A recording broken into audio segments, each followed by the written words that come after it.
കുത്തിക്കൊണ്ടാണ് എപ്പോഴും നടന്നുകൊണ്ടിരിക്കുന്നത്. അപ്പോൾ അമ്മയുടെ മനസ്സിലിങ്ങനെ പറയുകയാണ്, ഡോക്ടേഴ്സും നഴ്സുമാരൊക്കെ വരികയാണ്, നീ എന്നെ സാക്ഷ്യപ്പെടുത്തണം, നീ ആ കാശുരൂപം അകത്തല്ല കുത്തിവെക്കേണ്ടത്, നീ പുറത്ത് വെക്കണം, നീ മാതാവിൻ്റെ മകളാന്ന് കാണിക്കണം, വരണം. എൻ്റെ പേര് അനിറ്റ. ഞാൻ കൃപാസന മാതാവിനെ അറിയണത് 2019 എനിക്കൊരു ചേച്ചി കൃപാസനം പത്രം തന്നിട്ടാണ് ഞാൻ അറിയണത്. എൻ്റെ സാക്ഷി എന്ന് പറയണത് 7 വർഷമായിട്ട് എനിക്ക് കുഞ്ഞുങ്ങളില്ലായിരുന്നു. എൻ്റെ അമ്മ, ഞാൻ മുഖേന അമ്മ കൃപാസനത്തെ അറിഞ്ഞ് അമ്മ ഉടമ്പടി എടുത്തതാണ്. ഞാൻ NRI ഉടമ്പടി എടുത്തതായിരുന്നു. ഞാൻ മസ്കറ്റിലാണ് വർക്ക് ചെയ്യണത്. അപ്പോൾ സാക്ഷ്യം വന്നത് എങ്ങനെയാണെന്ന് വെച്ചാൽ, ട്രീറ്റ്മെൻറ്റ് ഉണ്ടായിരുന്നു, അത് കഴിഞ്ഞിട്ട് ഹോപ്പ് ഇല്ലാണ്ടായി, പിന്നെ ഞങ്ങൾ ട്രീറ്റ്മെൻറ്റ് നിർത്തി. അത് കഴിഞ്ഞിട്ട് ഡിസംബറിൽ കൺസീവ് ആവാണ് ചെയ്തത്. 7 വർഷമായിട്ട് പ്രഗ്നൻ്റ് ആവാണ്ടിരിക്കുമായിരുന്നു. ഫസ്റ്റത്തെ കൺസീവാണിത്. ബേബിക്ക് ഞങ്ങൾ സാറാന്നാണ് പേരിട്ടിരിക്കുന്നത്. ഇതിൽ അമ്മ ഉടമ്പടി എടുത്തപ്പോൾ അമ്മയ്ക്ക് ആരാധന മധ്യേ ഒരു കുഞ്ഞിനെ നിനക്ക് തരുന്നുണ്ടെന്നും അതുപോലെ തന്നെ സ്വപ്നം കാണിച്ചു, മാതാവും കുഞ്ഞായിട്ടൊരു സ്വപ്നം കാണിക്കുകയും ചെയ്തു. അത് കഴിഞ്ഞിട്ട് ഞാൻ ജനുവരിയിൽ ചെക്ക് ചെയ്ത് നോക്കുമ്പോൾ ഞാൻ പ്രഗ്നൻ്റ് ആണെന്ന് അറിയുകയും ചെയ്തത്. അതുപോലെ ഒക്ടോബറിൽ ജപമാല റാലിയിൽ കഴിഞ്ഞ കൊല്ലം അമ്മ പങ്കെടുക്കുകയും അതിലൊരു പ്രധാന നിയോഗമായിട്ട് എൻ്റെ കാര്യം വെക്കുകയും ചെയ്ത്. ഈ ഒക്ടോബർ ആയപ്പോഴേക്കും ഞങ്ങളുടെ കയ്യിൽ 52 ദിവസമായിട്ടുള്ളൊരു കുഞ്ഞിനെ മാതാവ് തന്ന് അനുഗ്രഹിച്ചു. അതുപോലെ തന്നെ അമ്മയ്ക്ക് 59 വർഷമായിട്ട് എപ്പിലെപ്സിക്ക് മെഡിസിൻ കഴിച്ചുകൊണ്ടിരിക്കുകയായിരുന്നു. അത് കഴിഞ്ഞ കൊല്ലം മെഡിസിൻ്റെ ബ്രാൻഡ് മാറി അമ്മ അത് കഴിച്ചു. അത് കഴിഞ്ഞപ്പോൾ ഒരു തലകറക്കമൊക്കെ പോലെ വന്നു. അങ്ങനെ ആ മെഡിസിൻ സ്റ്റോപ്പ് ചെയ്യുകയാണ് ചെയ്തത്. ഇതിൻ്റെ ഇടയിൽ നമ്മൾ ഉടമ്പടി വസ്തുക്കളായ തൈലവും തേനും ഉപ്പും എല്ലാം ഉപയോഗിച്ചുകൊണ്ടിരുന്നിരുന്നു. കാശുരൂപം വെച്ച് പ്രാർത്ഥിച്ചുകൊണ്ടിരുന്നിരുന്നു. ഈ കഴിഞ്ഞ കൊല്ലം തൊട്ട് ഇതുവരെ അങ്ങനെ ഒരു അസുഖം കാണിക്കുകയോ ചെയ്തിട്ടില്ല, മെഡിസിൻ അതിനു വേണ്ടി കഴിക്കുകയും ചെയ്തിട്ടില്ല. പിന്നെ അതുപോലെ തന്നെ കഴിഞ്ഞ മാസം എൻ്റെ ഡെലിവറി നടന്നിരിക്കുന്ന സമയത്ത് തന്നെ അമ്മയുടെ കാലിൽ ഒരു വേദന വന്നു, ഇടത് കാലിൽ വേദന വന്നു. 2 ആഴ്ച പിടിച്ചു ഞങ്ങൾക്കത് കണ്ടുപിടിക്കാൻ വേണ്ടിയിട്ട്. അതിൻ്റെ ഇടയിൽ 3 ദിവസത്തിനുള്ളിൽ ഇതിലൊരു തീരുമാനം ഉണ്ടാവും. അമ്മയ്ക്കൊരു സന്ദേശം കിട്ടിയായിരുന്നു. ആ 3 ദിവസത്തിൻ്റെ അകത്ത് അമ്മയ്ക്ക് ഈശോ പീഡ സഹിച്ചതുപോലെ കഠിനമായ വേദനയായിരുന്നു.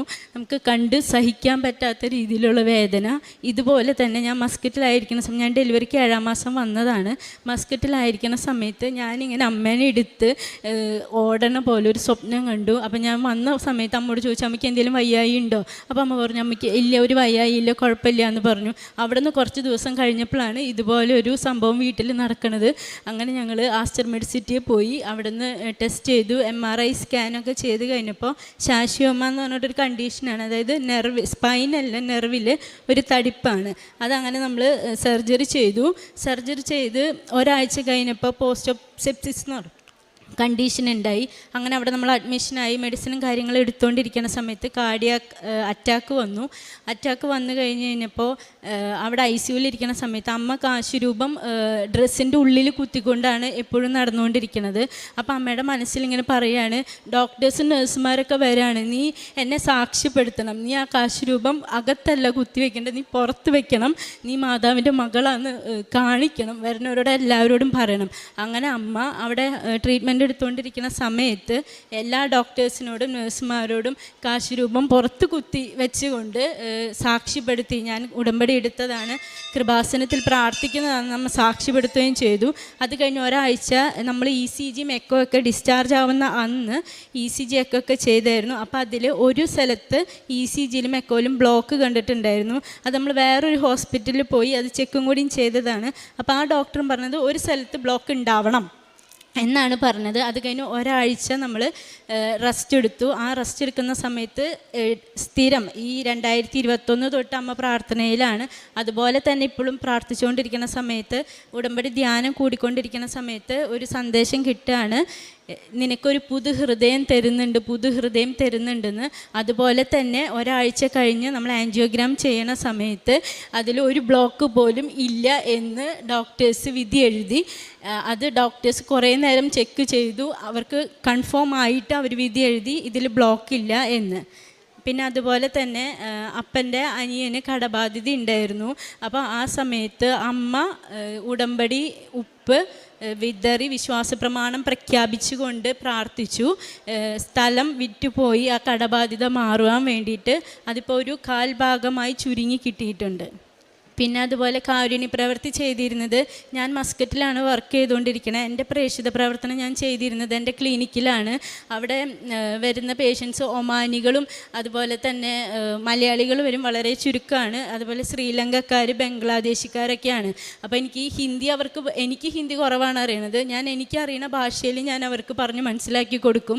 അതുപോലെ യൂട്യൂബിൽ, എൻ്റെ ഫോണിൽ യൂട്യൂബ് എടുത്ത് ഞാൻ അവർക്ക് കാണിച്ചു കൊടുക്കും. ഞാൻ ഓരോ ഹിന്ദിയിലുള്ള പിന്നെ സാക്ഷ്യം, അതുപോലെ തമിഴിലുള്ള സാക്ഷ്യം, ശ്രീലങ്കക്കാർക്ക് മലയാളം മനസ്സിലാവും. അപ്പോൾ അവർക്ക് അതിനുള്ള സാക്ഷ്യം എല്ലാം ഞാൻ ഡൗൺലോഡ് ചെയ്ത് വെക്കും. ഏത് പേഷ്യൻ്റാണ് അന്നൊരു ദിവസം വരണമെന്നുണ്ടെങ്കിൽ ഞാൻ ആ സാക്ഷി അവർക്ക് കാണിച്ചു കൊടുക്കും. എന്നിട്ട് അവരോട് പറയും, ഇങ്ങനെ ടൈപ്പ് ചെയ്യണം, നിങ്ങൾക്ക് ഇത് യൂട്യൂബിൽ കിട്ടും, നിങ്ങളത് പ്രാർത്ഥിക്കണം. ഇതുപോലെ അങ്ങനെ സാക്ഷ്യങ്ങൾ എനിക്ക് പറയാൻ പറ്റുന്ന രീതിയിൽ ഞാൻ പ്രേക്ഷിത പ്രവർത്തനം ചെയ്യാറുണ്ട്. അതുപോലെ തന്നെ ഒമാനികളോട് പറയുമ്പോൾ അവർക്ക് മുസ്ലിംസാണ്, അവർക്ക് അവരുടെ വിശ്വാസത്തിൽ നിന്നിട്ട് പോലും ഞാൻ പറയുന്ന കാര്യങ്ങൾ അവർ കേൾക്കാറുണ്ട്. അതുപോലെ തന്നെ അവരുടെ മേത്ത് കൈവച്ച് പ്രാർത്ഥിക്കാൻ വരെ അവർ അനുവദിക്കാറുണ്ട്. അങ്ങനെ ഞാൻ എൻ്റെ വിശ്വാസം പ്രഖ്യാപിക്കാറുണ്ട്. അതുപോലെ അമ്മയാണെന്നുണ്ടെങ്കിൽ എല്ലാ മാസവും ഒരാൾക്ക് സാമ്പത്തികമായി സഹായം ചെയ്യും. അത് അമ്മ പ്രാർത്ഥിക്കും, ആർക്കാണോ കൊടുക്കേണ്ടത് അതെൻ്റെ മുന്നിൽ കൊണ്ട് തരണേന്നൊന്ന് പ്രാർത്ഥിക്കും. അതുപോലെ തന്നെ എല്ലാ 3 മാസം കൂടുമ്പോൾ അപ്പൻ ഹാർട്ട് പേഷ്യൻ്റാണ്, അതുപോലെ തന്നെ സ്ട്രോക്ക് വന്നിട്ടുണ്ട്. അപ്പോൾ അപ്പനെ ജൂബിലി മെഡിക്കൽ കോളേജിലാണ് ഡോക്ടർ കാണിക്കാൻ പോണത്. ആ സമയത്ത് അമ്മ ഇവിടുന്ന് കിട്ടുന്ന ഉടമ്പടി നമ്മുടെ കൃപാസനം പത്രം കൊണ്ടു ചെന്ന് അവിടെയുള്ള പേഷ്യൻസിനെല്ലാം അമ്മ കൊടുക്കും. അങ്ങനെയാണ് അമ്മയുടെ വിശ്വാസം പ്രഖ്യാപിക്കാറുള്ളത്, പ്രേക്ഷിത പ്രവർത്തനം നടത്താറുള്ളത്. ഇത്രയും തന്ന മാതാവിന്